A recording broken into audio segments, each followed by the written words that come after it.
اللي بتقول إنه حماة تم فتحها وتحريرها، والآن جاري تنظيفها من قوات الحشاشين وميليشيات السبائيين.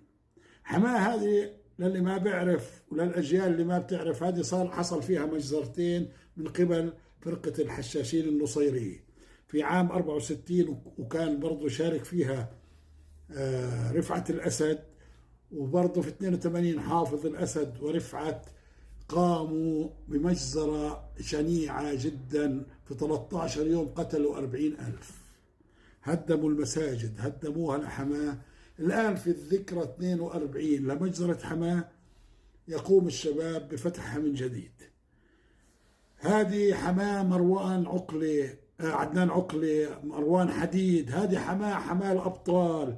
هذه حماة اللي شبابها أخذوهم ونسائها على سجن تدمر وذبحوا رفعت، نزل بالسرايا الدفاع ذبحهم مرة واحدة في سجن تدمر. الآن الشباب بعيدوا فتحها وتطهيرها من دنس الحشاشين والسبائيين، رغم أنه وكالة تسنيم الإيرانية بتقول أنه احنا جاهزين نبعث جيش وقوات إذا طلب منا النظام.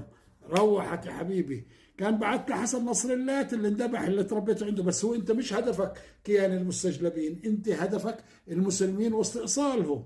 ولذلك الشباب يعني كان النظام يعول انه والعالم اللي بيدعمه انه تكون حماة هي حائط الصد وبنكسر عليها الشباب كسروا قوات النظام وبتجهين كمان، يعني ان شاء الله الصباح بكونوا متجهين على حمص وبتخلص، وبنشوف الشباب وبنبارك لهم في دمشق عاصمة بني أمية التي كانت تحكم العالم. إن شاء الله مبروك لإخوتنا في الشام.